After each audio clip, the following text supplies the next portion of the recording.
मुझे लगता है ये पूरा साल प्रभु हमको गुमराह पुत्र के ऊपर ही सिखाएगा। लूका 15 अध्याय उसका 17 वचन, सेम वचन मैं फिर से पढ़ूंगा। सब लोग तैयार हैं? मेरे साथ बोलेंगे हालेलुया। जब वह अपने होश में आया तब कहने लगा, मेरे पिता के अनेक मजदूरों को आवश्यकता से भी अधिक रोटी मिलती है और मैं यहाँ भूखा मर रहा हूँ। मैं अब उठकर अपने पिता के पास जाऊँगा और उससे यह कहूँगा, पिताजी, मैंने स्वर्ग के विरोध में और आपकी दृष्टि में पाप किया है। अब मैं इस योग्य नहीं रहा कि आपका पुत्र कहलाऊँ। मैंने अपना सब कुछ खो दिया है। अब क्या कहूँ मैं पिताजी आपको, बस मुझे अपने एक मजदूर के समान रख लीजिए। और यह निश्चय कर, यह फैसला करके, यह पश्चाताप करके वह उठा और अपने पिता के पास चला। और जैसे ही पिता के पास पहुंचा, जिंदगी बदल गई। Hallelujah, praise the Lord, hallelujah. बहुत सारी रोशनी प्रभु ने हमको दी है। जब कभी मैं उधर बैठता हूँ, मेरा इरादा होता है कि मैं कुछ और बात करूँ, लेकिन कंटिन्यू पिछले हफ्ते 2 हफ्ते से एक ही टॉपिक प्रभु मुझे बता रहा है और वो है गुमराह पुत्र है। इसका मतलब है कि परमेश्वर की मर्जी है कि हम में से जितने भी गुमराह पुत्र हैं, जिनको लगता नहीं कि वे गुमराह पुत्र हैं, लेकिन प्रभु क्योंकि ये वचन दे रहा है, इसके लिए हम सबको ये चीज़ जानना पड़ेगा कि हम सबको परमेश्वर के पास वापस आना है। अपने पड़ोसी को बोलो, आपको वापस आना पड़ेगा।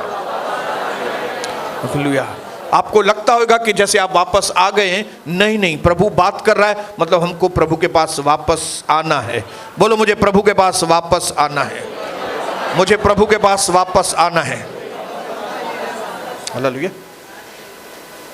परमेश्वर को बहुत एक चीज़ की चिंता है, वो है कि उसका हर विश्वासी जो है, उसका हर बेटा और हर बेटी जो है, वो आत्मिक ज्ञान से भरपूर हो।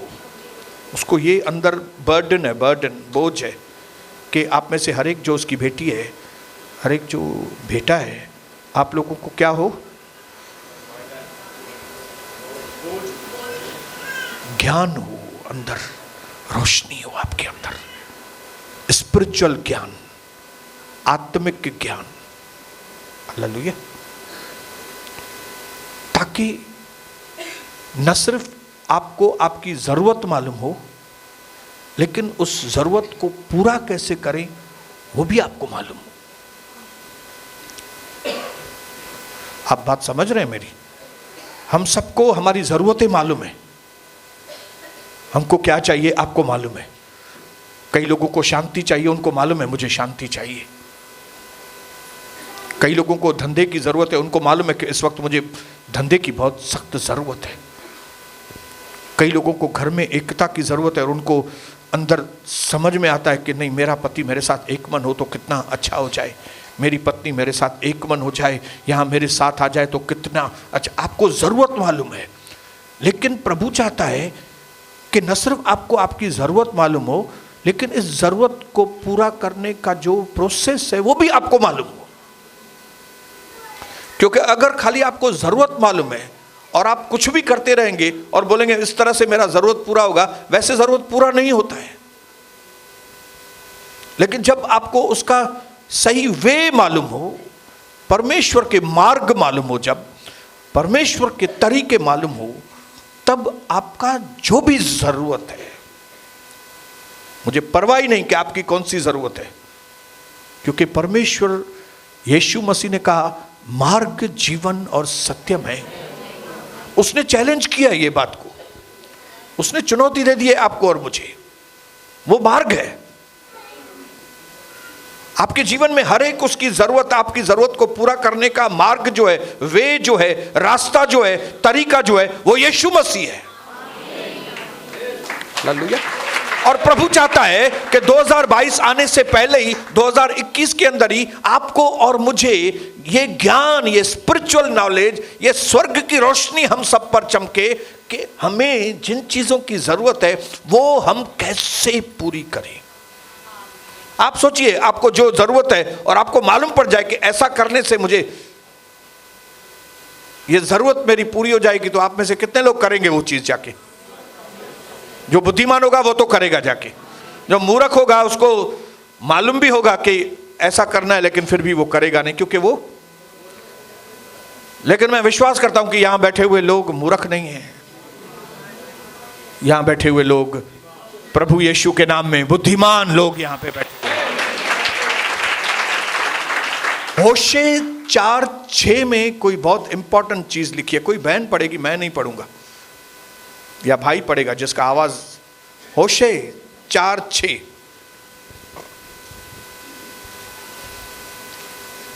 होशे, मेरे ज्ञान के न होने के कारण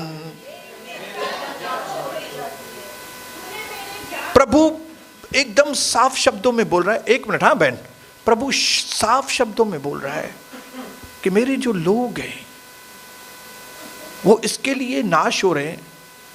मेरे लोग अपनी जरूरतों को नहीं पा रहे, मेरे लोगों को प्रोविजन बंदोबस्त नहीं हो रहा है उन चीजों का। क्यों? क्योंकि ज्ञान नहीं है। आप बोलेंगे ज्ञान तो, कई लोगों को बोलो आपके पास ज्ञान, वो बोलेगा नहीं मेरे पास तो ज्ञान है। आपके पास ज्ञान है कि आपको क्या जरूरत है, उतना ज्ञान मालूम है आपको, लेकिन प्रभु चाहता है कि वो ज्ञान कंप्लीट हो आपके अंदर, अधूरा ज्ञान ना हो। आपको मालूम है कि आपको जरूरत क्या है, लेकिन आपको यह मालूम होना चाहिए कि यह जरूरत पूरी कैसे हो। मेरा बेटा सुधरा हुआ नहीं है, वो सुधरना चाहिए, आपकी जरूरत है, लेकिन सुधरे कैसे? मेरी बेटी की शादी में लेट हो रहा है, समझ में नहीं आ रहा है, क्या करूं? मेरी बेटी की शादी टाइम पे होनी चाहिए, यह आपकी जरूरत है। कैसे? वो आपको मालूम होना चाहिए, कैसे मुझे सही लड़का मिलेगा मेरी बेटी के लिए। फिर से पढ़िए बहन जी। मेरे ज्ञान के न होने के कारण मेरी प्रजा नष्ट हो रही है। आगे, तूने मेरे ज्ञान को तुच्छ जाना है। इंग्लिश में लिखा है because you have rejected my knowledge. Hallelujah. तूने मेरे ज्ञान को रिजेक्ट किया। रिजेक्ट किया मतलब नजरअंदाज। इसका मतलब है, नजरअंदाज कभी होता है जब भी कोई चीज दी जाती है लेकिन नजरअंदाज। मैं आपको कोई गिफ्ट दूं लेकिन आप नजरअंदाज कर रहे हैं, नकारा है। आप नकारेंगे कभी जब ये आपको कुछ दिया जाएगा। हालेलुया। मैं समझो आपको मोबाइल दे रहा हूं, लेकिन आप बोलते हो नहीं मेरे को नहीं चाहिए, नकार रहे हो। ये नकार क्यों रहे हो? क्योंकि मैं कुछ दे रहा हूं, परमेश्वर कुछ दे रहा है, लेकिन कई लोग नकार रहे हैं, उसको रिजेक्ट कर रहे हैं। प्रभु कहता है कि मैं तो तुमको वो ज्ञान देना चाहता हूं, वो तो मैं तुमको समझदारी देना चाहता हूं, वो तो मैं तुमको विजडम देना चाहता हूं, वो मैं तुमको बुद्धि देना चाहता हूं, लेकिन तुम रिजेक्ट, तुम उसको लेने के लिए ही तैयार नहीं हो। मैं लेके खड़ा हूं, तुम लेने के लिए तैयार। आगे,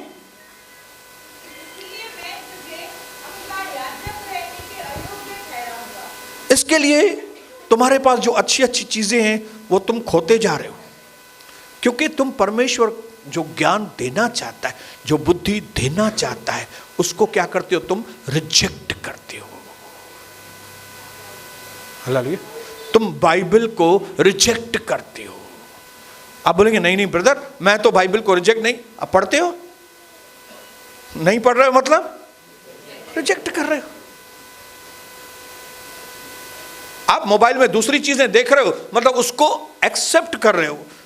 आप बाइबल नहीं पढ़ रहे हो मतलब उसको रिजेक्ट कर रहे हो।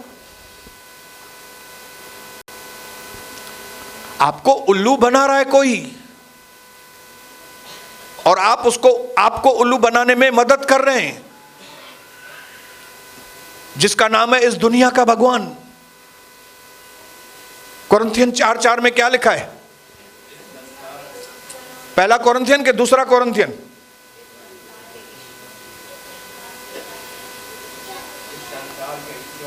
पढ़िए पढ़िए, देखूं कौन फास्ट पढ़ता है।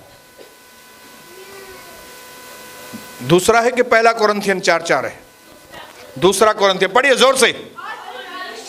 और उन अविश्वासियों के जिनकी बुद्धि को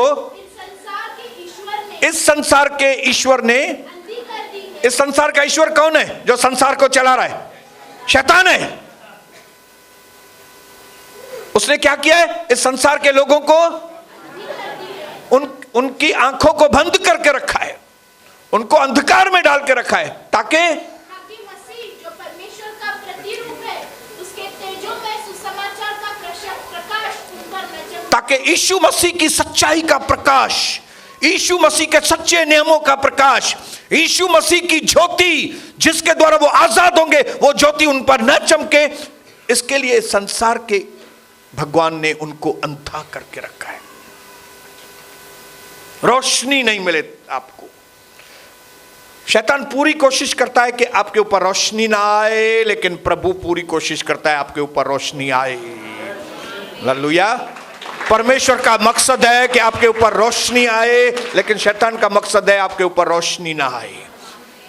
परमेश्वर का मकसद है कि प्रभु की बुद्धि आप तक पहुंचे, लेकिन शैतान की पूरी पूरी पूरी पूरी कोशिश है कि वो बुद्धि आप तक न पहुंचे। आप उसको क्या करो? रिजेक्ट करो। शैतान की पूरी कोशिश है कि आप परमेश्वर की बुद्धि को रिजेक्ट करो, लेकिन परमेश्वर चाहता है कि आप उसकी बुद्धि को एक्सेप्ट करो, कबूल करो। बोलो कबूल करो। हालेलुया।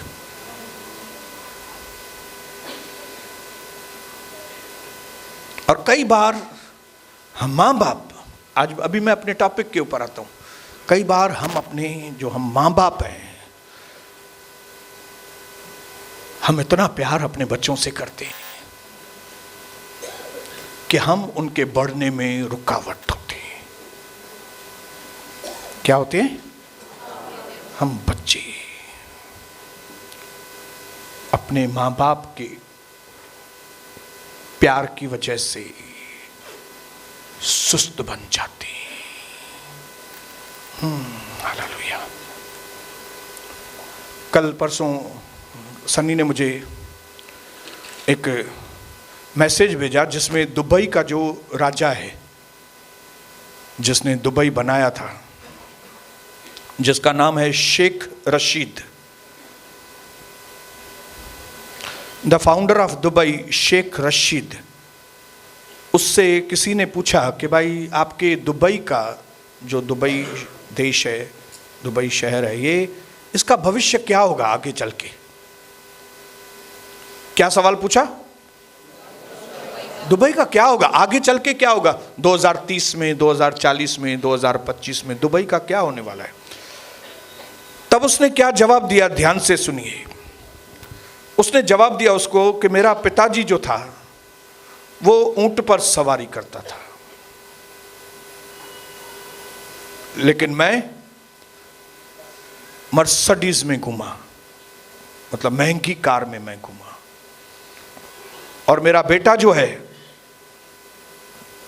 वो लैंड रोवर, मर्सिडीज से भी भारी गाड़ी है, उसमें ट्रैवल करता है, उसको चलाता है। लेकिन मेरा जो पोता है, दुबई का राजा बता रहा है, लेकिन जो मेरा पोता है बोलता है मुझे लगता है कि मेरा पोता जो है वो वापस ऊंट पे ही सवारी करेगा। फिर से बोलूं, समझ में आए? जब उससे पूछा गया कि भाई आप दुबई के बारे में बताओ कि आने वाले समय में दुबई में कैसा वक्त होगा, अच्छा वक्त होगा कि बुरा वक्त होगा, तो उसने बताया कि मेरा बाप जो था वो ऊंट पे सवारी करता था, मतलब बहुत ही कठिन दिन उसने देखे थे, लेकिन मैंने अच्छे दिन देखे और मैं मर्सिडीज में घूमा। फिर मेरे से भी अच्छे दिन किसने? मेरे बेटे ने। वो लैंड रोवर में घूमता है, उससे भी महंगी, लेकिन बोलता है अभी लगता है मेरे को कि मेरा जो पोता है वो वापस ऊंट पे ही आने वाला है। मतलब क्या है इसका? फिर उसने एक्सप्लेनेशन दिया, उसने उसको बयान किया, इसका मतलब क्या है। उसने बताया कि कठिन वक्त जो है ना, जब वक्त कठिन होता है तो वो कठिन वक्त बहादुर लोगों को उत्पन्न करता है। जब कठिन वक्त आता है तो बहादुर लोग उत्पन्न होते हैं, और वो बहादुर लोग कठिन समय को आसान बना देते हैं। हालेलुया। क्या करते हैं? कठिन समयों को आसान बना देते हैं। लेकिन जब वो आसान समय आता है तो लिखा है, उसने बताया कि ये जो आसान वक्त है उसमें से कमजोर लोग निकलते हैं, क्योंकि उनके लिए सब आसान है। उसमें से क्या होते हैं? कमजोर लोग बनते हैं। और फिर कहता है, शायद कई लोगों को समझ में ना आए, लेकिन मैं आपको बोलना चाहता हूं। वो बोलता है कि हमें बहादुर और लड़ाकू लोगों की जरूरत है, न कि पैरासाइट्स की। इस वक्त हमारे देश को, हमारे घरों को, हमारे परिवारों को स्ट्रांग लड़ाई वाले लोगों की जरूरत है, न कि पैरासाइट। पैरासाइट मतलब मुफ्तखोर। दूसरा नाम उसका है टुकड़ों पर पलने वाले, परजीवी। परजीवी दूसरों के ऊपर निर्भर होने वाले, मुफ्तखोर, जिनको बस मुफ्त में आसान में सब चीजें चाहिए। वो लोग हमको नहीं चाहिए। दुबई का राजा बोल रहा है, क्योंकि जो आसान वक्त है वो ऐसे जीवों को पैदा करता है। वो बताना चाहता है कि मेरा पिताजी, उसने बहुत कठिन वक्त देखे थे, उस कठिन वक्त को देखने की वजह से वो स्ट्रांग हुआ। हालेलुया। और उसके स्ट्रांग होने की वजह से हमने आशीष पाई। हमको बोलता है मेरे को मर्सिडीज मिली, मेरे बेटे को लैंड रोवर मिला। लेकिन मेरे बेटे को लैंड रोवर मिलने की वजह से, मुझे मर्सिडीज मिलने की वजह से, मेरे पोते को ये सारी चीजें आसानी से मिलेंगी। और आसानी से मिलने की वजह से वो सुबह 12 बजे उठता है, वो सुबह दोपहर में 1 बजे तक सोता रहता है, वो 2 बजे तक सोता रहता है। क्यों? क्योंकि उसको सारी चीजें ऐसे ही मिलती हैं। उसको प्रार्थना करने की जरूरत ही नहीं है, उसको उपवास करने की जरूरत, ऐसे ही मिलती है। गाड़ी भी ऐसे ही मिलती है, नौकर चाकर भी ऐसे ही मिल गए, सब कुछ ऐसे मिल गए।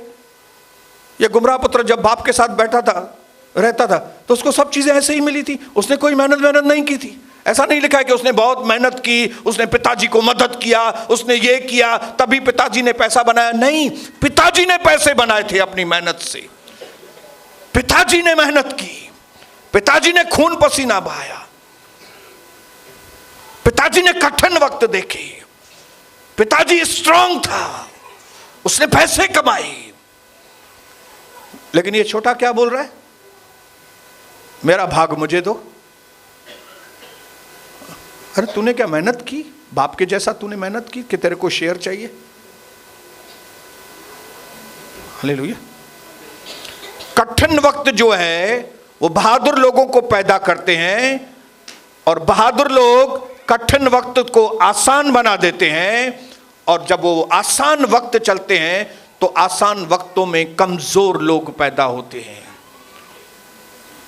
मुफ्त में मिलने वाले की आदत पड़ जाती है। मुफ्त में मिल जाए, सब ऐसे ही मिल जाए, बैठे बैठे मिल जाए। हाँ, प्रार्थना करने की जरूरत ही नहीं पड़े, ब्रदर आप हमारे लिए प्रार्थना करो, मुफ्त। हालेलुया। कलीसिया में भी नहीं आ सकते, ब्रदर आपको मालूम है ये काम है मुझे, वो काम है, वो काम है, कलीसिया में भी आने के लिए हमको वक्त नहीं है, तो काम करो ना ब्रदर, आप हमारे लिए करो ना। हम कैसे बाइबल पढ़ें, बाइबल भी समझ में नहीं आता है, रोशनी कैसे मिले? तो आप एक काम करो ना, आप इधर आके पूरा दिन बैठो, बाइबल का अध्ययन करो, जो रोशनी मिलती है वो हमको दो, रोशनी फ्री में दो ना हमको, हमको फ्री में चाहिए, सब फ्री में चाहिए। मुफ्तखोर लोग, परजीवी। आज हमारे मसीह समाज के अंदर मुफ्तखोर लोग पैदा हो गए हैं, जिनको फ्री में चाहिए, जिनको बाइबल पढ़ने के लिए, प्रार्थना करने के लिए सुबह को, क्यों? क्योंकि आसान वक्त है, सब कुछ है इसके लिए। सुबह पुजे न थो पे अचन, वो न थो थी, इतने ही तू भूखा मरे। यहां पे तुम जब भूखे मरोगे, कठिन वक्त देखोगे, तो फिर देखो कैसे सुबह को आते हो। जब कठिन वक्त आए, बेटा उल्टा सीधे काम करे, बेटा सारा घर सर पे ले, ड्रग्स में गिर जाए बेटा,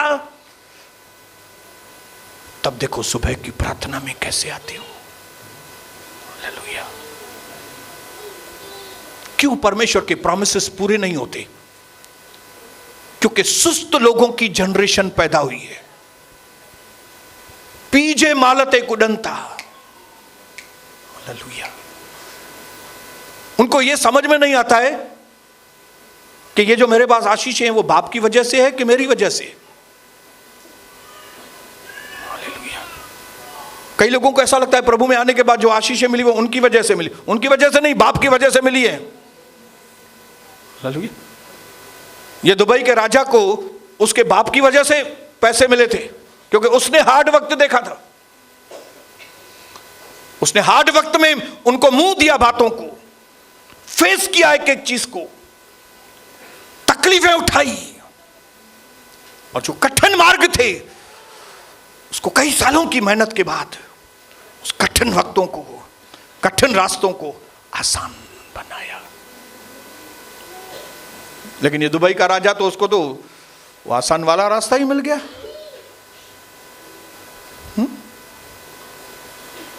समझ में आ रही है मेरी बहनों बात? समझ में आ रही है? हालेलुया। जब बाप के पास कुछ नहीं होता ना, तब बेटे को, जो कठिन समयों में से बेटा जब गुजरता है ना, तब वो अपना खुद का कुछ बना सकता है। हालेलुया। कठिन, मैंने देखा है कई लोग आउट ऑफ इंडिया जाते हैं और आउट ऑफ इंडिया जाके उनका पिताजी उसको 1 रुपया भी नहीं बेचता है, और वो उधर जाके टेबल साफ करते हैं, वेटर बनते हैं, दिन में काम, शाम को कॉलेज, रात को भी काम, देर तक सोते हैं, कमाते हैं, खाते हैं, पढ़ाई करते हैं, कमाते हैं, खाते हैं, पढ़ाई करते हैं। कठिन वक्त बीतता है, तब जाके उनका घर बनता है, प्रॉपर्टी बनती है। उनको मालूम होता है कि हमने क्या बनाया है।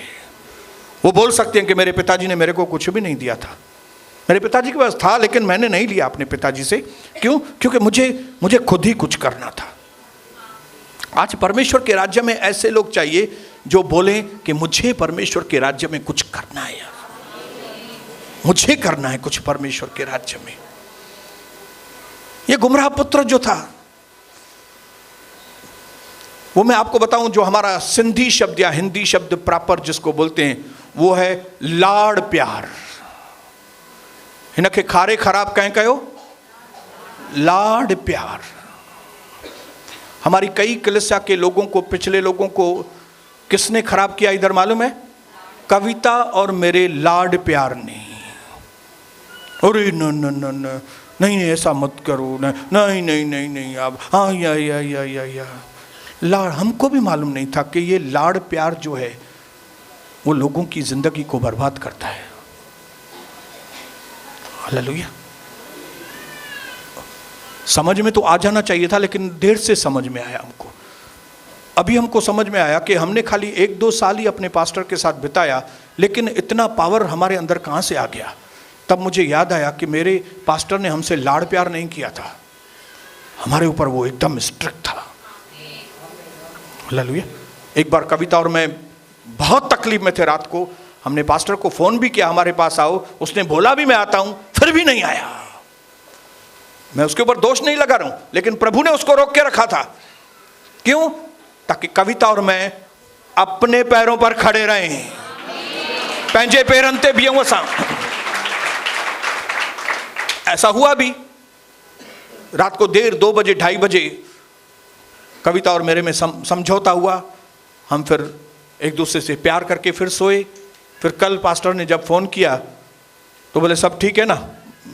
कविता ने बोला हाँ पास्टर सब ठीक है, आप आए नहीं। तो वो हंसने लगा पास्टर। लेकिन हम लोग भी समझ गए कि प्रभु ने उसको रोक के रखा है ताकि कविता और मैं पेंजन पेरनते। अपने पड़ोसी को बोलो अपने पैर के ऊपर पांव खड़ो रहो, अपने पैर के ऊपर खड़ो। आज विश्वासियों को सबसे ज्यादा जरूरत है कि अपने पांव पर खड़े रहो, आत्मिक तौर पर भी अपने पांव पर खड़े रहो। हालेलुया। जो इधर से प्रकाश मिलेगा, अगर वही प्रकाश खाली आपको चाहिए तो वो प्रकाश कब तक यार, कब तक, कब तक खुदा मेरे, कब तक। हालेलुया। कब तक दूसरों के प्रकाश में से आप आगे चलते रहेंगे। हालेलुया। अपने बाप के पैसों का सही इस्तेमाल होने दो ना। आपका बाप का पैसा है, ठीक है, वो आपके लिए सपोर्ट है, लेकिन अपने पांव पर खड़े रहो ना, कुछ करके दिखाओ ना, थोड़ी तकलीफ करके बताओ ना आप।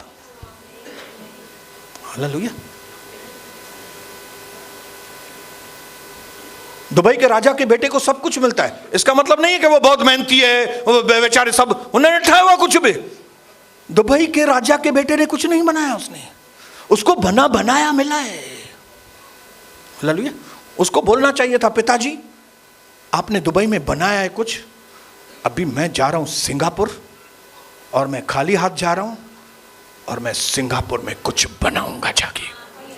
अगर वो ऐसा करे ना तो उसको सलाम। मैं आज आपको इनकरेज करना चाहता हूं, लाड़ प्यार में मत आओ। कविता और मैंने सबक सीखे हैं। पहले वाले कविता सोनी और आज के कविता सोनी में जमीन आसमान का फर्क है। पहले मैं बोलता था ये कलिसिया जो है ना वह भाकुरन वाली कलिसिया है, हाणे न चवंदो आहियां। अभी नहीं बोलता हूं मैं, अभी बोलता हूं ये कलिसिया जय मसीह वाली कलिसिया है। हालेलुया। क्यों? मैंने देखा है लाड़ प्यार। उनको ऐसा लगता है कि हम कविता और सोनी के राइट हैंड हैं, उनको ऐसा लगता है हम उसके लेफ्ट हैंड हैं, हम लोग इसके एकदम खास हैं, हम लोग एकदम ये हैं, हम लोग एकदम वो हैं। अब और लोग उनकी इज्जत करते हैं उनकी वजह से, और इन्हीं बातों की वजह से वे गिर गए। हमने अपनी गलतियों में से सीखा है।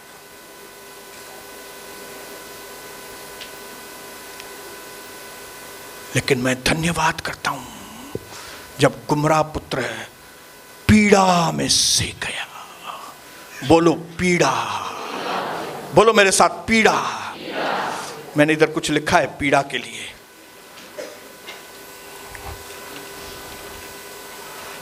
Praise the Lord.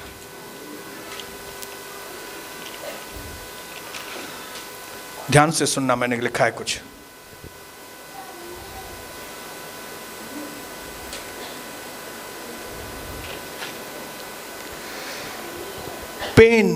पेन मतलब पीड़ा। Pain is equal to blessings. समझ में आएगा? Pain is the way of creating passion. पीड़ा एक तरीका है आपके अंदर जो उत्साह ही नहीं है उसको बनाने का। हालेलुया।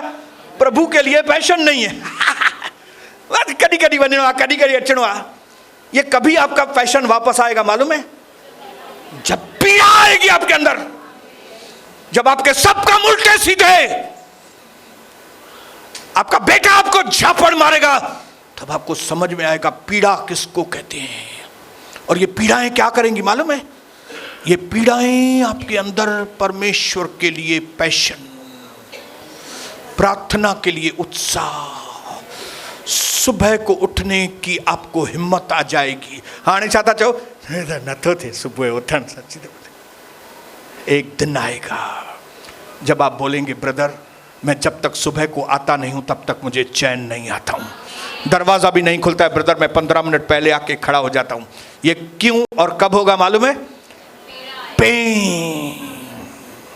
बोलो पेन। और पेन किधर से आता है?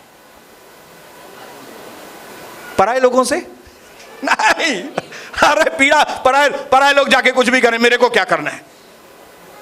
मेरे चाचा के मामा का लड़का मेरे लिए उल्टा सीधा बात कर रहा है, अरे यार जाने दो, नहीं कह चाहता मुझे करो कम्बा।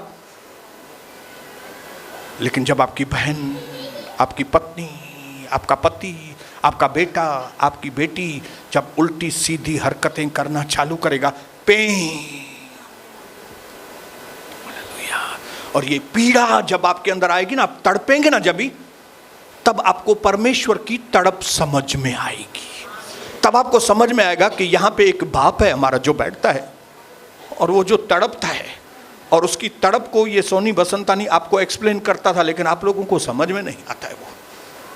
क्यों? क्योंकि आप लाड़ प्यार में आ गए हैं। क्यों? क्योंकि थोड़े ही पैसे आपके पास आए, थोड़ी आशीष आपके पास आई, तो आपको ऐसा लगता है कि नहीं तो मट जना न पानी, अपने आप ही तो दिन बदल। नहीं नहीं नहीं, आप भूल गए कि ये आपके दिन आपने नहीं बदले, ये प्रभु ने बदले, बाप ने बदले हैं। Hallelujah. Don't be so quick to stop someone's pain. इसके लिए परमेश्वर ने मुझे सिखाया है कि अगर किसी व्यक्ति को तुम पीड़ा में देखते हो तो जल्दी से उसकी पीड़ा का इलाज मत करो। हाँ ब्रदर, मुझे बहुत तकलीफ है, 5,000 रुपए की वजह से मेरा काम रुका हुआ है, 5,000 खप्पन मुखे खाली 5,000। हाँ प्रभु नहीं देनी, उसको उम्मीद क्या है कि मैं दूंगा, उसको मैं नहीं दूंगा, क्योंकि मैं उसकी पीड़ा को जल्दी से खत्म नहीं करूंगा। क्यों? क्योंकि ये पीड़ा उस व्यक्ति के अंदर परमेश्वर के लिए उत्साह पैदा करेगी। ये पीड़ा उसके अंदर ऐसी आएगी कि वो सुबह 4 बजे उठ के बैठ जाएगा और कहेगा, पिता मेरी कोई मदद नहीं कर रहा है, प्रभु आप मेरी मदद करो ना। हालेलुया। ये पीड़ा उसको सुबह को उठा के पश्चाताप कराएगा कि प्रभु मैं इधर से वचन सुन के जाता था, मैं फिर दोस्तों के साथ जाके दारू पीता था, मैं अयाशी करता था जाके, मुझे कोई देखता नहीं था, मुझे कोई बोलता नहीं था, लेकिन प्रभु मैं अब पीड़ाओं में फंस गया, मैं पीड़ाओं में फंस गया हूँ, मुझे बहुत पीड़ा होती है, मुझे बहुत तकलीफ है, मेरी तकलीफ का कोई सॉल्यूशन नहीं निकल रहा है। तो इसके लिए मैं सोचता हूँ, जब कभी कोई ऐसी तकलीफ लेके आता है कि मेरा मन तो करता है मैं तुरंत इसकी मदद करूं, लेकिन प्रभु मेरे हाथ को रोक के रखता है। प्रभु बोलता है नहीं, इसकी मदद मत करो। प्रभु बोलता है मैंने अलाउ किया इसको इस पीड़ा में से जाने दो। क्यों? क्योंकि इसने पिछले वक्त में तुम्हारी नहीं सुनी, मेरी नहीं सुनी, किसकी नहीं सुनी है, तो अभी जरा इसको पीड़ा बात करेगा। गुमराह पुत्र से किसने बात किया? पास्टर ने? किसी ने? कोई पास्टर था क्या उधर? पवित्र आत्मा ने बात किया। ऐसा नहीं लिखा है कि पवित्र आत्मा ने उसके अंदर, नहीं, लिखा है वो खुद होश में आया। मतलब किसने बात किया? वो पीड़ा। हालेलुया। सुअर। हालेलुया। सोचता है मैं करोड़पति था, मैं सुअर के बीच में आ गया हूं, मैं फ्लाइट में घूमता था, मैं एक फ्लाइट से दूसरी, दूसरी फ्लाइट से तीसरी, अभी मैं 2 टक्के के लिए मोहताज हूं। क्यों? क्यों? ये क्यों सोचने पर उसको मजबूर कर दिया कि मेरे पिता के घर में, नहीं तो पिता तो याद ही नहीं था। हालेलुया। कई बार हम बोलते हैं ना पिताजी को अपने, पिता पापा तव्हांखे कोई अकुल काने दो, असांखे खबर है वधीक। ये क्यों? क्योंकि बेटा तूने तकलीफ नहीं देखी है ना, तेरे को सब बैठे बैठे मिला है ना, सब चीज बैठे बैठे मिली है। हालेलुया। मुझे मालूम है कि पास्टर बनना किसको कहते हैं, क्योंकि मैं पीड़ाओं में से गुजरा हूं। मुझे मालूम है कि इतने लोगों के लिए प्रार्थना करने के बाद भी अकेलापन किसको कहते हैं। कई लोग बोलते हैं हम आपके साथ हैं, हम आपके साथ हैं, लेकिन जब कोई तकलीफ आती है तो कैसे अकेलापन होता है। मैं उसमें से पीड़ाओं में से गुजरा हूं। हालेलुया। जब जिन लोगों के लिए मैंने अच्छा किया वही लोगों ने मेरे साथ बुरा किया। पुराने लोग 27 साल पुराने, 28 साल पुराने, 2 टके की वैल्यू मेरे को नहीं देते, तो पीड़ा। बाहर प्रोग्राम में किधर मिलते थे तो हमारे ही कलीसिया के लोग जो अलग हो गए, वो इस तरह से नाटक करते थे उधर कि हमारा मन जल उठे, और कविता और हम झलके झलके उस प्रोग्राम से वापस आते थे। इन पीड़ाओं ने क्या किया मालूम है? इन पीड़ाओं ने हमको मनुष्य से दूर करके प्रभु के करीब।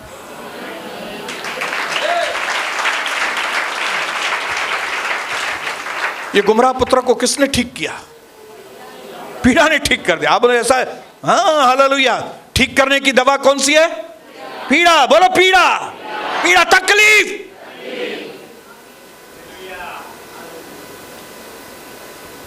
इसके लिए एक मनुष्य के ऊपर भारी तकलीफ आना बहुत जरूरी है। मुझे मालूम है पुलिस चौकी के अंदर अकेले कैसे पुलिस चौकी इंस्पेक्टर लोगों से बात करना, हवलदार लोगों से बात करना, और हमारे एल्डर में से कोई भी एक एल्डर आगे नहीं आएगा बात करने के लिए। मुझे मालूम है पीड़ा। तब मुझे प्रभु दिखाता है कि ये कोई भी नहीं आया ना, लेकिन मैं हूं ना।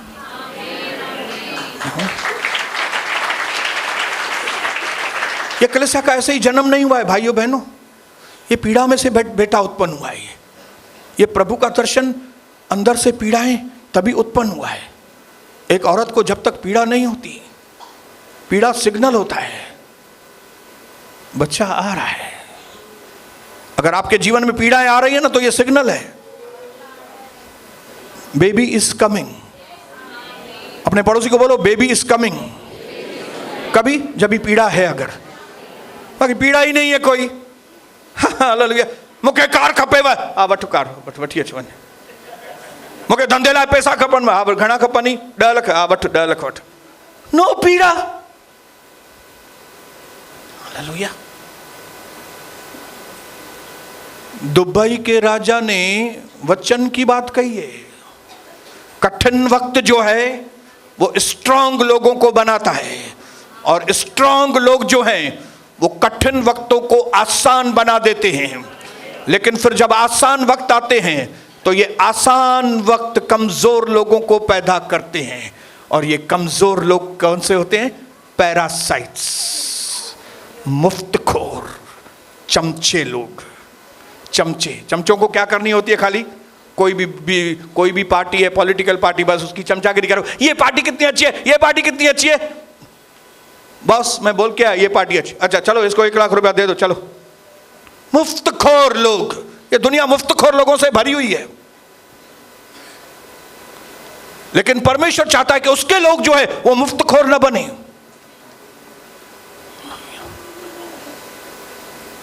मेरा पास्टर आज तक इतने झटके खाने के बाद भी, पास्टर ऑक्टेवियो नेमिस आज तक परमेश्वर की सेवा कर रहा है,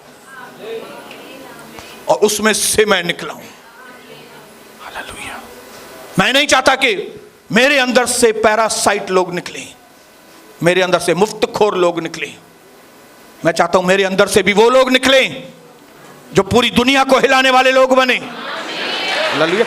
यही मेरी विरासत होगी। और मैं खुले तरीके से लोगों से, मैं खुले तरीके से बोलता हूं, मुझे आपके पैसों की वैसे दशमांश की भी जरूरत नहीं है। मुझे नहीं जरूरत है इस कलीसिया को किसी भी चीज की। इस कलीसिया को अगर जरूरत है तो वो है आप आगे बढ़ो, आप विश्वास में आगे बढ़ो, आपके अंदर परमेश्वर के लिए जोश उत्पन्न हो, आपके अंदर प्रार्थना के लिए जोश, उपवास के लिए जोश। कौन से लोग उपवास प्रार्थना करते हैं मालूम है? जिनके अंदर जोश है प्रभु में बढ़ने का। जिनके पास सब कुछ है, ब्रदर मुझे तो सब कुछ आए हाणे तड़ी ब्रदर भूख थी लगे, चाह क्यों भूख। हाँ 2 बजे ना मेरा पेट एकदम भूख से वो, फिर मैंने खा लिया 2 बजे। हाँ 4 बजे वो पकोड़े तर रही थी घर में मेरी मम्मी, तो मैं पकोड़े खा लिया। क्यों? कौन से लोग हैं जिसमें जो वो उपवास करने का जोश नहीं है, प्रार्थना करने का जोश नहीं है, सुबह उठकर 5 बजे 4 बजे उठकर प्रार्थना करने का जोश नहीं है। क्यों? सब कुछ है। इसके लिए प्रभु अलाउ करता है साइकिल। कठिन वक्त, स्ट्रांग लोग, आसान रास्ते, कमजोर लोग, कठिन रास्ते, फिर स्ट्रांग लोग। हालेलुया। तो अगर पिताजी दारू पीता है तो इससे क्या फायदा होगा मालूम है? कि बबली जो है वो स्ट्रांग बनेगी। हालेलुया। अभी आपको मालूम है कि मुझे प्रभु के ऊपर ही निर्भर रहना पड़ेगा। मेरा सहारा प्रभु ही है। हालेलुया। लेकिन अगर बेटा भी कमा रहा है, बेटी भी कमा रही है, बेटी की शादी भी हो गई, बेटे की भी शादी हो गई, सब कुछ हो गया, फिर छा क्या भाजियूं वठण लाइ वञणो थो पए न, वो भी 5 बजे ही भाजियूं वठण लाइ वञणो थो पए। ये कौन से लोग हैं मालूम है? कौन से लोग हैं जिनको पीड़ा नहीं है? और प्रभु को मालूम है कितने लोगों को कौन से हद तक पीड़ा, किसका ग्राफ कितना है। कौन सी जो है बहन जो है अपने पति के 5 बार झापड़ खाने से इधर आ जाएगी तो उनको सिर्फ 5 ही झापड़ लगेंगे, लेकिन प्रभु को मालूम था कि कविता 5 झापड़ों में इधर नहीं आने वाली है, इसके लिए उसको 6 साल मार खाना पड़ा। कविता को 6 साल पीड़ा, 6 साल तकलीफें, आत्महत्या, बीमारी, ये आखिर प्रभु के आगे। तो ये वक्त है 2022 आने से पहले लाड़ प्यार में से बाहर आ जाओ। बोलो लाड़ प्यार। दूसरा कौन सा शब्द है उसके लिए, लाड़ प्यार के लिए? हाँ, सिरते चाड़न। हालेलुया। सिर पे चढ़ा के बैठो, जैसे इसको सिर पे चढ़ाते हैं हम लोग अभी, लेकिन ये छोटा है, इसको चढ़ाएंगे थोड़ा बहुत, लेकिन इसको भी सीधा करेंगे हम लोग। हालेलुया। इसको भी सीधा करेंगे, सनी को भी सीधा करेंगे, आप लोगों को भी सीधा करेंगे।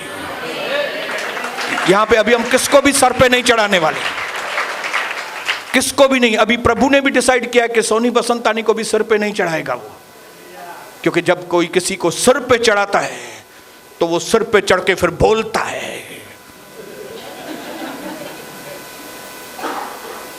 हालेलुया। इसके लिए प्रभु ने कहा तुम्हारा जवाब yes to yes, no to no. इसके लिए क्रूस के अंदर ये लाइन छोटी और ये लाइन बड़ी की, सिरते मुखे चाड़ियो हिनन के न चाड़ियो। हालेलुया। इसके लिए क्या करो? हाँ, जय मसीह ब्रदर, जय मसीह, जय मसीह। हालेलुया। घड़ी घड़ी जाके पीके की ऑफिस में बैठ जाऊं जाके, नहीं बाबा नहीं, अञा हफ्तों गुजरो ना इन भेड़ घर में हली करे वेही रहूं, नहीं नहीं बाबा नहीं जाएंगे हम लोग। क्यों? किसी को ऐसा नहीं लगे कि पास्टर हमको बहुत ज्यादा वैल्यू देता है। उसको ये मालूम होना चाहिए पास्टर प्यार करता है लेकिन ज्यादा ही वैल्यू देता है मेरे को। ये चीज इंसान को नुकसान बर्बाद कर देती है। और एक बुद्धिमान बाप अपने बेटे को सब कुछ निकाल के नहीं देगा, उसको बोलेगा तू कुछ कम तुम कर, कुछ तू पंहिंजे बलबूते ते करे ॾेखार, तुम अपने बलबूते पे तुम कुछ करके बताओ, मेहनत करो, तकलीफ उठाओ थोड़ी। क्योंकि जब वो खुद के पैरों के ऊपर खड़ा होगा ना, खुद कुछ करेगा, तब वो सच में कुछ करेगा। हालेलुया, बोलो हालेलुया। और मैं चाहता हूं कि परमेश्वर के राज्य के अंदर हम में से एक भी व्यक्ति कभी भी दूसरे के ऊपर निर्भर वाला नहीं। आप खुद बाइबल पढ़ो, आप खुद प्रार्थना करो, ताकि जब कलीसिया में आओ और मैं प्रचार करूं तब आपको कंफर्मेशन हो कि पास्टर जो भी बोल रहा है बाइबल के अनुसार ही बोल रहा है, बराबर बोल रहा है, एक भी शब्द उसका बाहर नहीं है। क्यों? क्योंकि मैं भी पढ़ के आया हूं, मैं भी प्रार्थना करके हूं, अभी मुझे समझ में आ गया कि यहां पे जो हो रहा है बिल्कुल सही हो रहा है। हालेलुया। नहीं तो कौन लोग होंगे पैदा, मालूम है कौन से लोग पैदा हो जाएंगे? अरे भाई मेरे को इधर जाना है, चलो भाई ए, तू मुझे बैग पकड़, तू मुझे हे पकड़, तू मुझे पुठिया हियां करे वठियल। एक आदमी पास्टर की बैग पकड़, एक को, और पास्टर ऐसा करके चल रहा है। ये चमचे किधर से पैदा हो गए? क्योंकि इन्होंने वचन नहीं पढ़ा अच्छी तरह से, इन्होंने खुद प्रार्थना नहीं की, इन्होंने खुद प्रभु के आगे अपने आप को सरेंडर नहीं किया, इसके लिए वो पास्टर के चमचे बन गए। जबकि उनको पास्टर का सपोर्ट होना चाहिए, न कि चमचे। कलीसिया की सपोर्ट बनना है सबको। बोलो कलीसिया की सपोर्ट। कलीसिया की इज्जत करनी है दिल से, पास्टर की इज्जत करनी है दिल से, मदद करनी है। हालेलुया। अभी 7 सामान है मुझे बाहर कार तक लेके जाने के लिए, तो भाई लोग मदद करते हैं। एक कैमरा उठाएगा, एक वो उठाएगा, एक ये उठाएगा, 2 थैली मैं उठाता हूं, गाड़ी पे लेके जाता हूं। ऐसा नहीं सब ता खड़ो ऐ मां,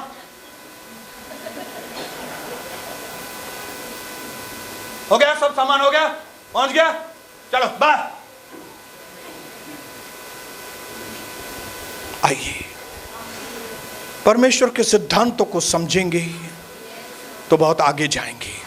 और प्रभु की यह मनसा है कि उसका हर एक विश्वासी उसके प्रोटोकॉल्स को समझे, उसके सिस्टम्स को समझे, उसके वचन को समझे, उसकी रोशनी उस पर चमके, ताकि वो अपने पैरों के ऊपर, जब एक बेटा अपने पैरों के ऊपर खुद खड़ा होता है और सही डिसीजंस लेता है अपने में, सबसे ज़्यादा अगर कोई खुश होता है तो उसका बाप खुश होता है। ये बेटा मेरा मर गया था,